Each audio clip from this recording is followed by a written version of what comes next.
Ya terminando la secundaria, mi idea siempre fue ser juzgador. Bueno, yo nací en una comunidad muy pequeña, en un municipio de Jalisco. Es una comunidad de aproximadamente 500 habitantes, es muy pequeña. Había muchas carencias, pero el amor nunca nos faltó. Yo creo que eso llenaba toda la falta de cuestiones materiales. Desde los 14 años prácticamente yo estoy fuera de la casa de mis papás. Nuevamente, mis padres y mis hermanos nunca me dejaron abajo y me apoyaron en lo que pudieron y pues, como se dice por ahí, a tiros y tirones, pero fuimos saliendo adelante.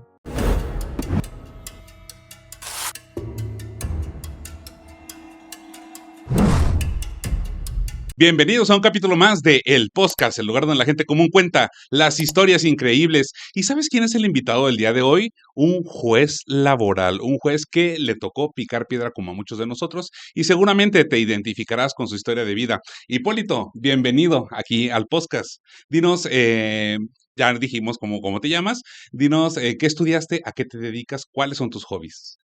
Muchas gracias por la invitación. Pues soy juez laboral, actualmente dentro del Poder Judicial del Estado de Aguascalientes. Dentro de mis hobbies, lo que más disfruto es practicar deportes, dentro de ellos el voleibol. Ah, qué bien. Practico el voleibol a nivel de alto rendimiento, Ah, ¿en más o menos serio? aquí dentro del Ajá. estado de Aguascalientes. Oh, qué bien. Y Hipólito, fue una petición que me hicieron ustedes porque tenían muchas inquietudes y querían un invitado en materia laboral. ¿Y quién mejor en materia laboral que un juez laboral, el que resuelve las controversias, el que dice si uno u otro tiene la razón? Así que, pues bueno, yo encantado de que esté Hipólito aquí y pues nos va a contar estas historias, esta trayectoria, este paso por el derecho. Y pues bueno, Hipólito, ¿dónde naciste? Bueno, yo nací en una comunidad muy pequeña, en un municipio de Jalisco. Es una comunidad de aproximadamente 500 habitantes. Es muy pequeña, alejada prácticamente en la sierra. Ahí pasé toda mi infancia en una familia humilde también, una familia muy grande en cuanto a número y muy grande también en cuanto a corazón. Ujú. Somos 6 hermanos, tengo 6 hermanos, una hermana, yo y mis padres en su momento. Mi padre tiene 2 años que falleció, ¿Qué pero falleció? sí, ahí Entonces, una estamos. familia de 7 hermanos. 7 hermanos, 7 así. hermanos. ¿Y cómo sientes que fue tu infancia en ese lugar, en esa sierra? Pues muy feliz, había muchas carencias, pero el amor nunca nos faltó. Yo creo que eso llenaba toda la falta de cuestiones materiales. Ahí pues nos tocó trabajar en el campo, nos tocaba sembrar. Bueno, hasta la fecha todavía seguimos haciendo actividades de campo. En mi, ¿Tus papás se dedicaban a eso, a sí, la agricultura? a la Ah, agricultura. ¿mamá de casa o mamá también le entraba al campo? También le entra al ¿En campo mi mamá. serio? Sí, sí, ¿Qué sí, hacían claro, ellos ahí? también.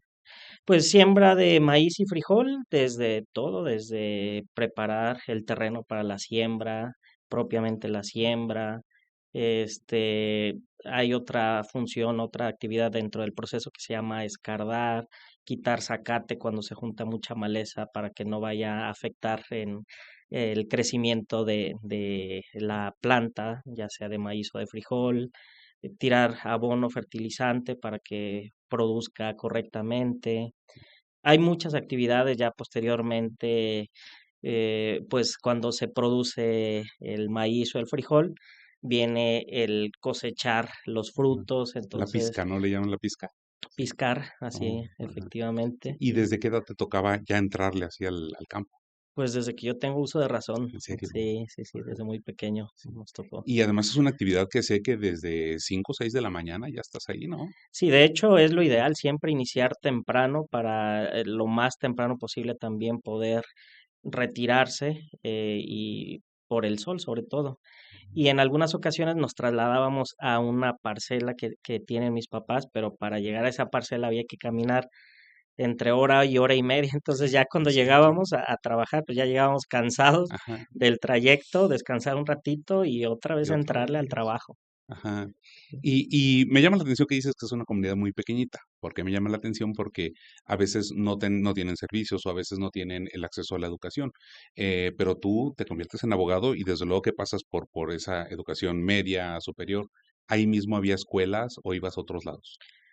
Ahí pues solamente había lo que es el kinder, primaria y secundaria en ese momento. Entonces, al concluir ya mi educación secundaria, tuve que salir de la comunidad. Desde los 14 años prácticamente yo estoy fuera de la casa de mis papás. Yo tenía muy claro en mi mente y esa idea de que yo quería ser en un momento primeramente abogado y posteriormente, ya terminando la secundaria, mi idea siempre fue ser juzgador. El gusto por la abogacía me resultó de mi papá, que en paz descanse. Él siempre quiso serlo, pero pues desafortunadamente por las condiciones económicas y la situación donde se vivía, que estaba muy alejado de cualquier posibilidad de estudio, pues no pudo ni concluir ni su educación primaria, pero siempre tenía él en mente estar estudiando, se ponía a leer la Constitución, la ley agraria, siempre tratando de empaparse de temas relacionados con derecho y sobre todo afines a la comunidad a donde Y vivimos. tú lo veías, que se empapaba de temas legales? Sí, sí, sí, sí. Sí. Y él siempre trataba de pues ayudar a la comunidad en los trámites que requería, que si una solicitud para la perforación de un pozo y poder tener agua potable, eh, todos los trámites generalmente acudían con él para que les apoyara y él siempre lo hacía de manera desinteresada, únicamente con la finalidad de ayudar. Y te separas desde pequeño de casa, y ¿cómo le haces? ¿Trabajas, rentas una casita? Sí, yo empecé a trabajar, bueno, sin remuneración Ajá, desde pequeña ayudándole a mi edad papá, ayudando en el sí. campo. Pero ya a cambio de un sueldo, sí, desde los 14, 13 años aproximadamente desde la secundaria, trabajaba yo los fines de semana y ese poquito dinero que yo podía recaudar en esos días de trabajo, pues lo utilizaba para algunos de mis gastos escolares. Y pues sí, desde Pero temprana edad. incluía la habitación, o sea, ¿incluía donde te fuiste a vivir o te fuiste con un familiar? Estuve tiempo con familiares, sí, afortunadamente en su momento a quienes agradezco también porque han sido parte de este proceso.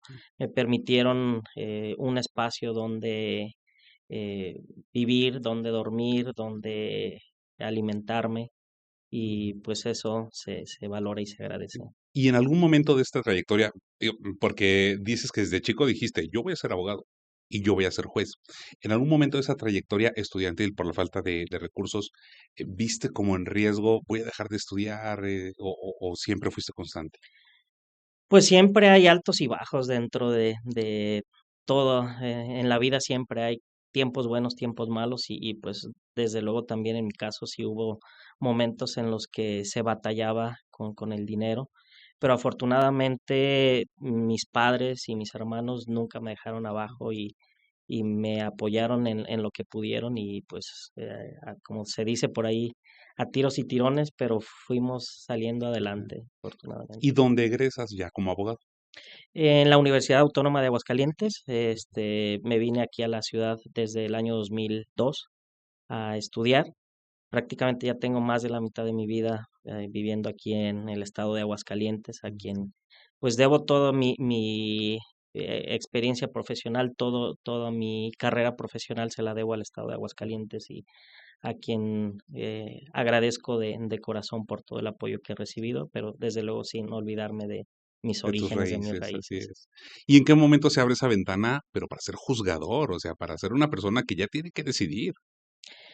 Bueno, ya con la trayectoria que traía, la práctica previa en materia laboral, además de que tiempo antes también yo había sentido ya la necesidad de que la materia laboral era la que me atraía, Mm, derivado de lo que ya había trabajado previamente, aunado a que también estudié una maestría en Derecho Procesal Laboral, lo cual me hizo ya definir claramente que esta era la iba materia a por la que ahí. me quería dedicar. Desde tiempo antes yo ya estaba tomando cursos, en la Escuela Federal de Formación Judicial, en el Poder Judicial, siempre que se abría cualquier curso en materia laboral, yo estaba ahí porque era una materia que me apasionaba. y a la par pues seguía llevando también varios asuntos en litigio en materia laboral Oh, como qué bien. abogado. Y se nos olvidó un detalle súper importante porque a lo mejor hay gente que no conoce el término o la materia. ¿Nos podrías explicar qué es la materia laboral? ¿Qué tipo de conflictos se resuelven aquí? Sí, pues hay varios asuntos que se ven en la materia laboral. Los más comunes son despidos, cuando el trabajador se duele de que fue despedido de manera injustificada. La mayoría de los asuntos que vemos son de ese tipo, pero también se ven algunos otros procedimientos muy importantes también. Los procedimientos especiales de declaración de beneficiario. Esto es cuando fallece el trabajador y pues quedan familiares que dependían económicamente de él y todos los derechos, todos los beneficios que había generado durante el tiempo que estuvo laborando, pues a alguien se le deben de entregar. Es como un tipo de De sucesión herencia. para determinar a quién le van a corresponder esos derechos que le hubieran tocado al trabajador. Y fíjate, qué bueno que tocas ese tema porque se me vino a la mente esas creencias que luego tiene la gente. La creencia donde dicen, es que estuve 30 años, me han de tocar millones de pesos, ¿no?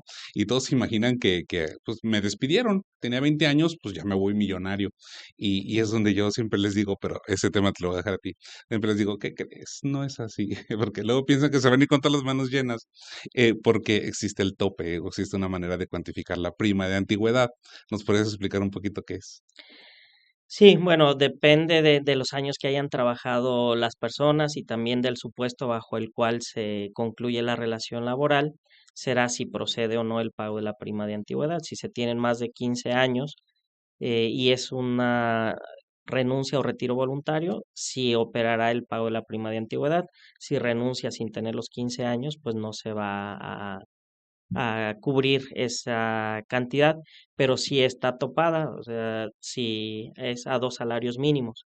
Si se gana más de ese monto, no vamos a hacer el cálculo en base a los 1,000, 2,000, 3,000 pesos que ganara por día, sino está topado a ese cuantificación. ¿Son 12 o 16? Dos salarios No, mínimos. pero por año. 12 días por Ah, cada año 12 días trabajado, por cada año, sí. topados a 2 días. O sea, es una regla aritmética. ¿Cuántos años trabajaste? Multiplicados por 12, multiplicados por lo que valgan 2 salarios mínimos, siempre y cuando el sueldo rebase los 2 salarios. Pero si Y ganaba si menos, no, pues es es su menos. salario real Es el menos. que le Sí. correspondía. Y en términos reales, esto pues me temo decepcionarlos, en términos reales no es mucho dinero.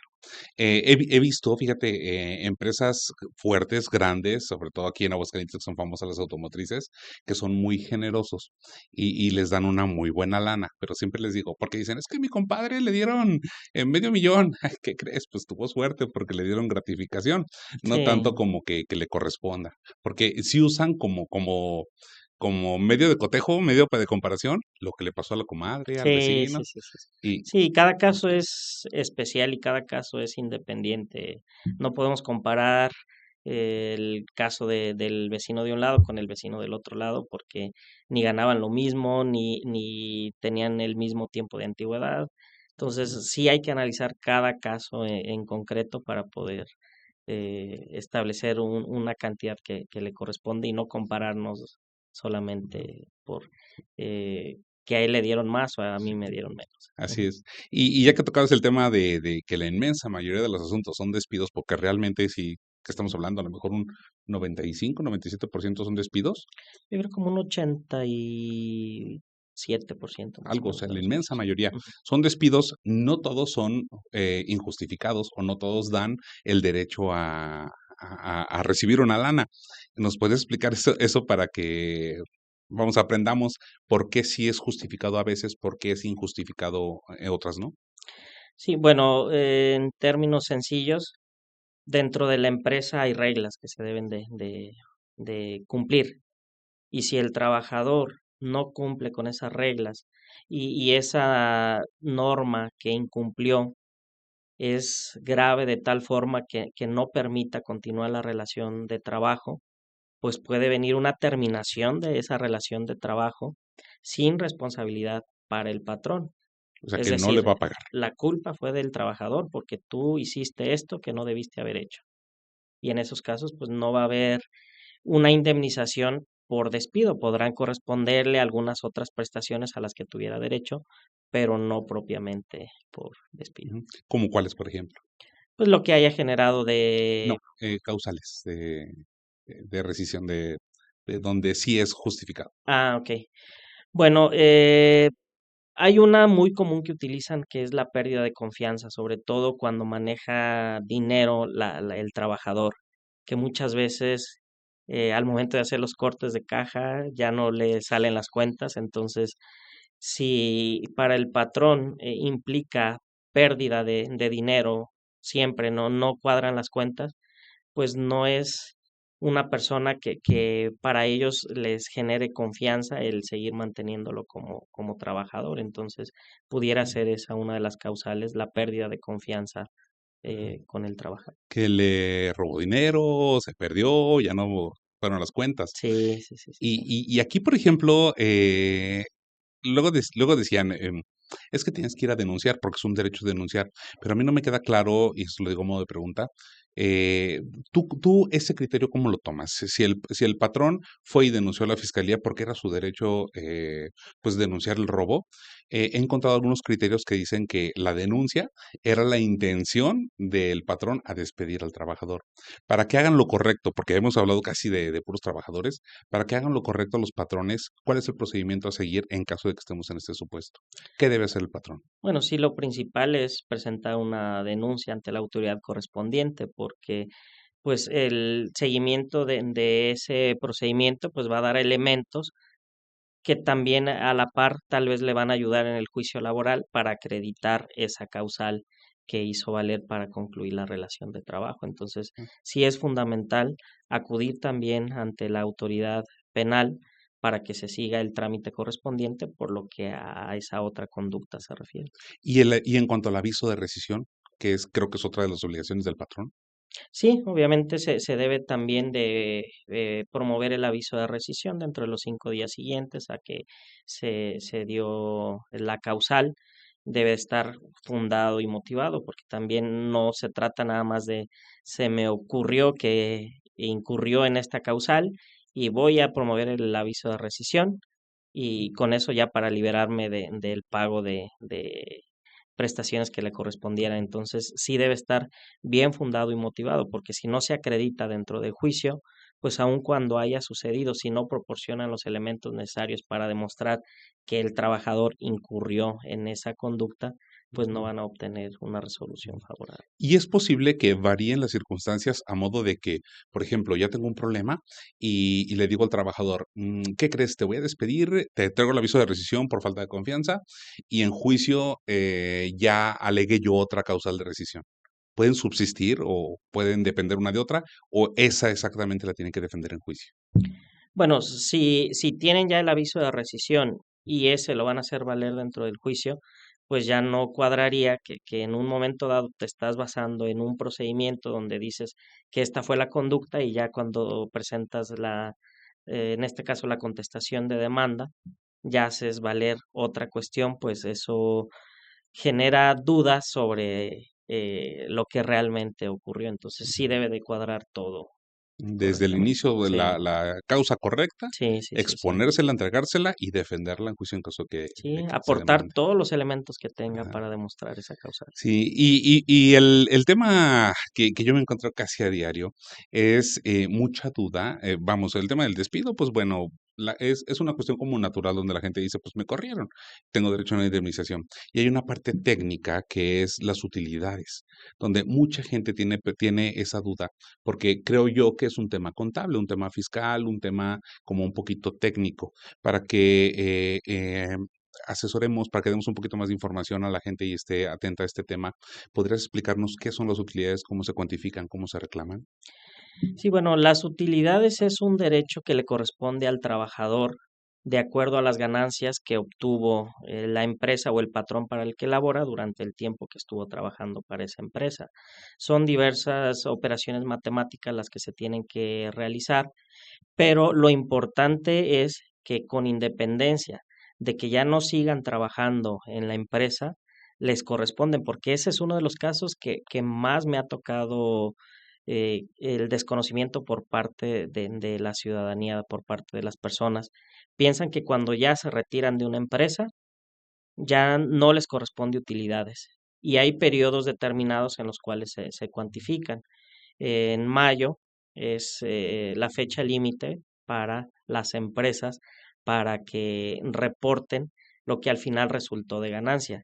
Entonces, una vez que ya hicieron todas esas operaciones de ganancias tuve tanto, de pérdidas tuve tanto y en total quedó de cantidad esta, se debe repartir entre los trabajadores y es hasta mayo. Por ejemplo, si yo dejo de trabajar en una empresa, dejé de trabajar desde el año pasado en eh, diciembre, noviembre, puedo ir ahora en mayo a Ujú. reclamar lo que me corresponde durante ese tiempo que yo estuve laborando. No porque ya no esté trabajando dentro de esa empresa, ya quiere decir que ya no me corresponde nada. Entonces eso sí es bien importante que lo tengan en cuenta. Las operaciones, pues es matemáticas que a lo mejor no quedaría muy claro ahorita, pero lo importante es el concepto, que no lo dejen, porque pues a final de cuentas si no se reclama, la cantidad nada más ahí queda. Y si a un trabajador le dan 3 pesos,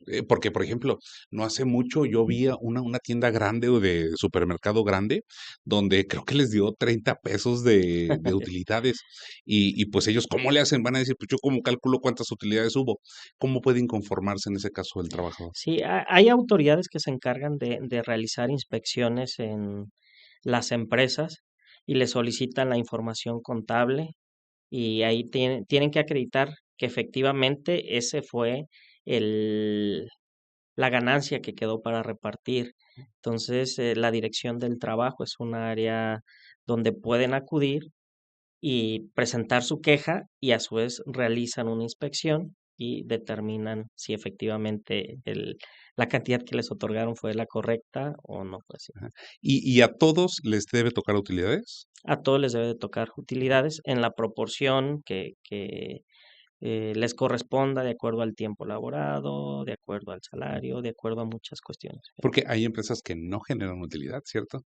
Sí hay algunos supuestos, las que no tienen fines de lucro, hay algunos casos en específico los que no reportan Que no utilidades. les toca. Sí. Pues bueno, qué bueno que estos temas nos los tocamos con un especialista en la materia, no solamente que sabe de laboral, que juzga de laboral, que tiene toda la experiencia laboral, que tiene el conocimiento, la trayectoria, vamos, la maestría, tienes la especialización Tengo maestría en Derecho Procesal eh, Laboral y en esa área. actualmente estoy cursando el doctorado también en Qué Derecho bien, Procesal qué bien, Laboral. qué bien. Sí, sí, pues una trayectoria impresionante la que tiene nuestro invitado del día de hoy, Hipólito Ramos. Me encantó haberte tenido aquí en el podcast. Agradezco el favor de haberte presentado y haber compartido los conocimientos porque mucha gente tiene este tipo de dudas y esto les va a servir infinitamente. ¿Quieres agregar algo? No, pues solamente agradecer por el espacio, y que se den la oportunidad de ejercer sus derechos, que no pierdan esa oportunidad, porque si no reclamamos nosotros nuestros derechos, ¿quién lo va a hacer? ¿Quién lo va a hacer? Así es. Y bueno, aquí tenemos al que imparte la justicia en ese aspecto. ¿Dónde te podemos seguir? Bueno, en mis redes sociales tengo Juez Laboral Hipólito Ramos Rubalcaba en Facebook y en Instagram aparezco como Juez Hipólito Ramos Rubalcaba. Perfecto, pues agradezco que hayas estado aquí con nosotros, un placer haberte tenido. Y pues bueno, él fue Hipólito Ramos, yo soy el tío Emma y esto fue el podcast, el lugar donde la gente común cuenta las historias increíbles, pero no te vayas porque si te gustó este episodio, que seguramente así fue, pues tienes una tarea muy importante que es en esta parte de abajo está un botoncito que dice suscribirse, suscríbanse y activen la campanita de las notificaciones para que te llegue el aviso de cuando publiquemos el siguiente video. Cuídense mucho y pórtese bien.